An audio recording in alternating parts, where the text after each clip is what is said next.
everyone, welcome back to my channel. I hope you guys are doing very well today. So before we get into it, because I have a feeling I'm going to be asked about what is on my eyes, and I actually ordered from What's Up Beauty. This is the first time I've ever tried this brand. This is a relatively affordable indie brand, and this is the Geodes palette. It is super stunning. I actually was able to get 40% off of it because they were running like a Mother's Day sale. I'm not a mom. I am a fur mom, a dog mom, cat mom, all of that. But I wanted to take advantage of the sale. And I have the shade Peridot on my lid. It's this beautiful, it's just such a beautiful green color. And that is what's on my lids today. And then I have clay on the outer corner. And then I did go in with another palette for a transition shade. So, man, my hair's a little crazy. But also, for the hair, I did use these because I want to recommend them. Sponge rollers. I used to use sponge rollers whenever I was in high school, and I also used them whenever I was in college because, yes, I know how to curl my hair with obviously a regular curling iron, but I don't like to always do that because obviously it's not good for your hair to put heat towards it. And then I tried these out, and these I had picked up from TJ Maxx, and these are from Conair, and these are what they look like. And these are very hard on your head, very hard. Maybe if you have damp hair and you're wanting to use those while you're doing your makeup or something, those are probably better for that. But I much prefer these sponge rollers, and I got these at Walmart. I think they were like 10 bucks or something, and I think they did a really good job. My hair is pretty straight regularly, so it takes a lot for me to get like really big curls, but this is kind of what I was wanting, something that's just gonna give a little bit of body. And I slept in them and I was able to sleep fine. It wasn't super uncomfortable because they're sponge. It doesn't feel super hard on your head when you're sleeping, and that's primarily why I didn't like the other ones, because I can't sleep with those. And these were so easy to use. I think next time I'm gonna use more of the smaller sizes to get more of a curl, but I do enjoy that they have the bigger sizes as well for like these larger pieces of hair to just give you some wave to them. So wanted to mention these. Highly recommend sponge rollers. I feel like they're very underrated. I feel like most people, they're doing hot rollers, which I do want to kind of dip my toes into, but those are just fine as well, and they're super easy to use. But let's get into it. This video was requested from one of my lovely subscribers, and she asked, can you do a video on if I lost all of my makeup, which 10 products would you pick up first? So I think I've done some form of this video before. I don't know if it was completely just narrowing it down to 10 products or not, or if it was just like if I lost all my makeup, what would I buy first type of thing. But I thought it was time for a refresh anyways. So let's go ahead and get into it. It's only 10 makeup items. So firstly, I would not pick up a primer. I just wouldn't, because I feel that primer is definitely something that I don't need. While I love primer so much, and while I do think it's actually effective on my skin, I would just use my skincare and it would be fine. However, the foundation I would pick up, and I really thought about all of these makeup items because I really love makeup, right? And I have a ton of makeup and I have a ton of favorites also. But I decided to go with the Missha BB cream.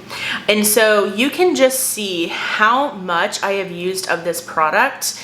This is the Missha Perfect Cover BB cream, and I do have the shade number 21.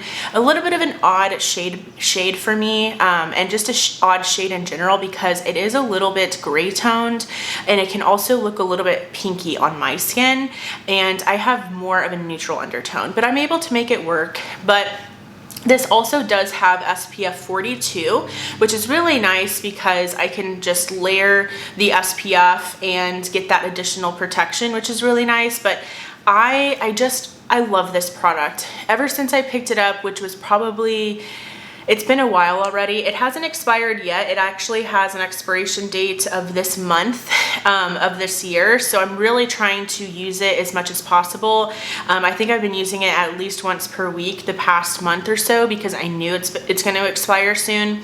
But anyways, this is just such a beautiful, beautiful complexion product. It is going to feel like a BB cream, so it's going to feel hydrating. It's going to feel light on the skin, but it's going to have really, really great coverage. It's not going to have coverage like a tinted moisturizer, which you might expect from a product like this. No, this is going to give you a good medium coverage in my opinion, or maybe light to medium coverage, because I can definitely still have, like, especially if I'm having a little bit more texture than usual, maybe my skin is a little bit more red than usual, I'm still going to see a little bit of that peeking through. But I just love this product so much, and this is definitely one that I'd go back to almost immediately because I just know how well it works for my skin. Then for concealer, this is another type of category where I have some favorites. I am very picky with concealer because I have very finicky under eyes.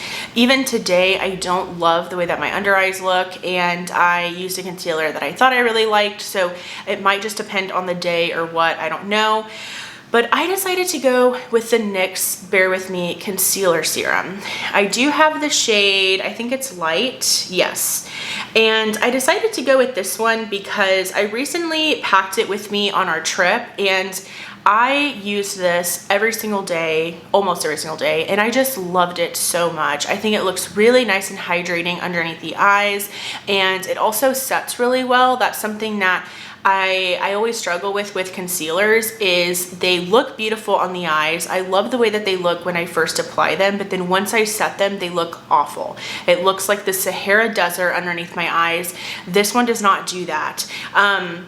I try to be mindful of how much powder I'm actually using on the under eyes, and I need to be better at doing that because I've noticed when I use a lot of powder, my under eyes do look really bad. But this one, it's just a really good everyday concealer. It looks absolutely beautiful on the skin, on the under eyes. Some people also even use this as foundation. And what I was gonna say is, being that it's called a serum, you would probably think that it's not going to give you good coverage, but it absolutely does. So for powder, I decided to go with my L'Oreal Hydra Perfect powder. I love this. I do wear the shade 916 translucent. I believe you can only find this at Walmart. So keep that in mind. If you are having trouble finding this, it's probably because you have to go in store at Walmart. But this is such a beautiful powder. It is very, very lightweight, but it's very effective at setting the skin, which is something that's really important to me because while I like my makeup to feel light and airy, I also need it to work and do what it's supposed to do. And this is a powder that does that. It definitely checks all those boxes for me. This is also a powder that I love both all over my face and on my under eyes, which is another reason why I chose this one. And I was originally gonna go with the Huda Beauty one because I really love that powder. But I don't feel that the Huda Beauty one is an everyday powder for me. I do feel, however, that this one is. So that is definitely the route that I would go. Then for bronzer, I was extra and I chose two because I absolutely need a cream bronzer and a powder bronzer. So for powder bronzer, I chose the Ilia bronzer. This is the Nightlight bronzing powder, and I do have the shade Drawn In. You can see how much use I have in this bronzer because I feel like I'm probably gonna hit pan very soon, which is very exciting. But this is my favorite bronzer in my collection, my favorite powder bronzer in my collection. I love the shade. I love how easy it is to use, how smooth it is on the skin, and I also love that it's not super pigmented, and so I can go in with a lot and I don't have to worry about it looking muddy or patchy or too deep on me. So that is a powder bronzer I'd pick. I have spoken this product's praises before on my channel, so definitely wanted to choose that one. And then for cream bronzer, because I have to choose a cream bronzer, the NARS cream bronzer for sure. This is the bronzing cream. I do have the shade Laguna 01. I love the way that it smells. It smells like sunscreen or suntan lotion. I would definitely choose this one. So easy to use. I have zero issues blending it out. It's super easy to use. I've said that already. What am I saying?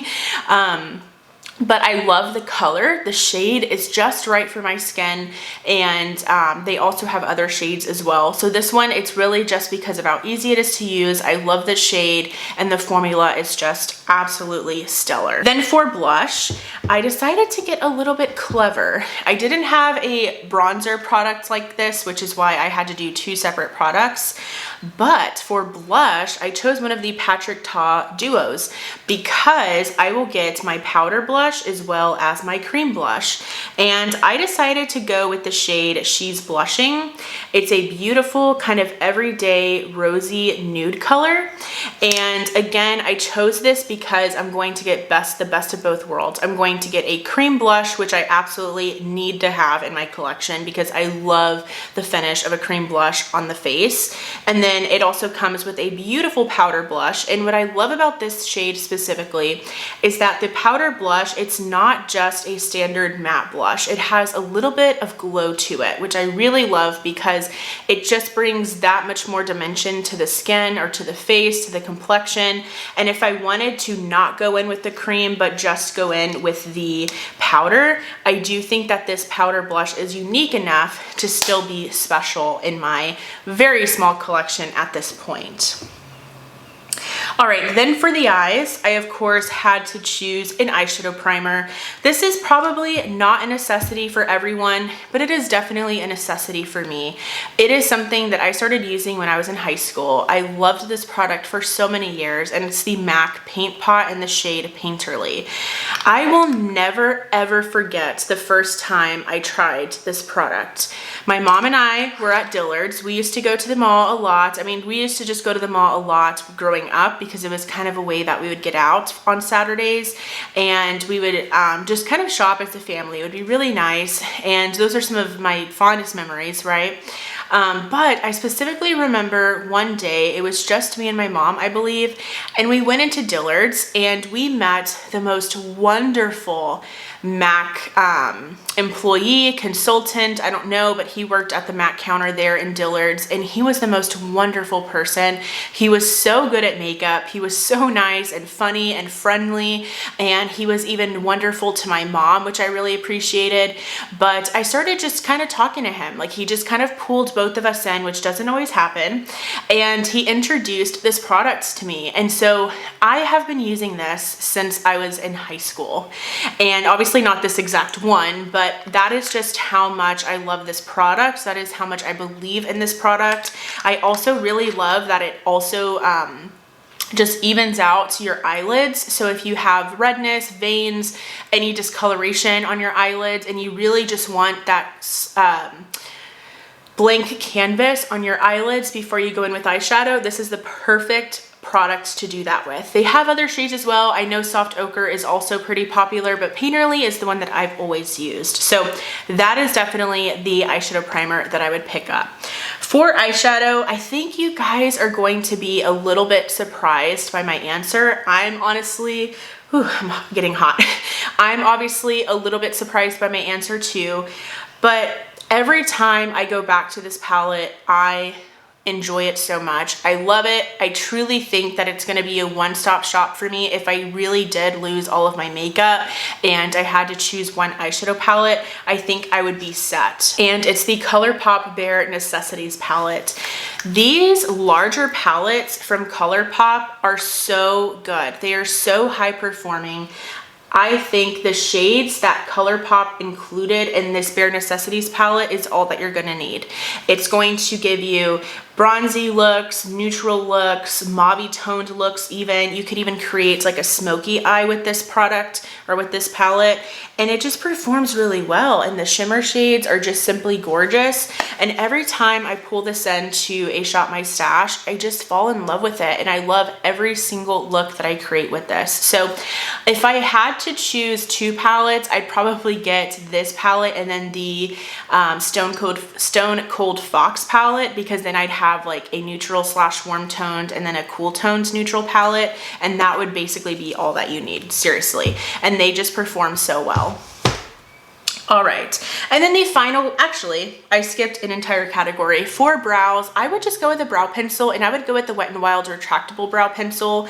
I wear the shade medium brown. This is the one that just has like that teardrop shape to it, so I'm able to get my brows done really quickly because it's a larger pencil, and this has just worked for me for years. It's done me very well. Really enjoy this, and it was just an easy pick for me.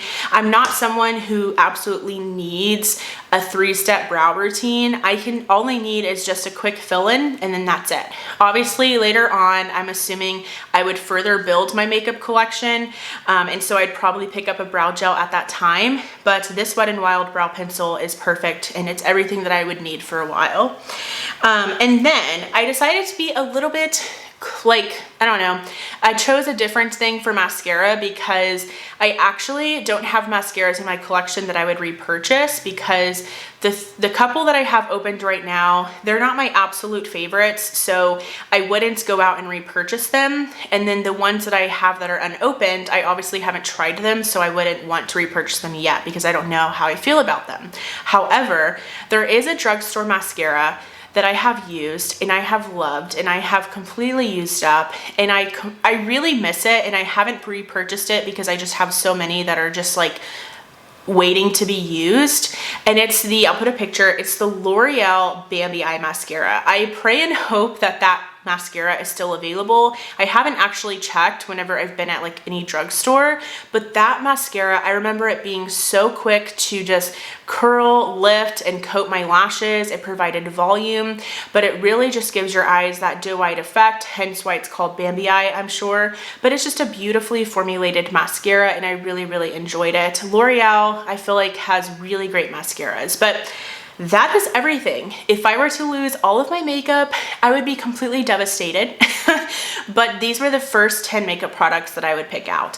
Which 10 products would you pick out first? I would love to hear from you. Thank you so much to the subscriber who recommended this video suggestion. If you have any video ideas, put them in the comments, please. I love hearing from you guys, and I would be more than happy to do your video requests. So if you enjoyed this video, please give it a thumbs up. Also, I would love for you to subscribe and be a part of my YouTube channel family here. Thank you all so much for watching, and I will go ahead and see you in my next video. Bye!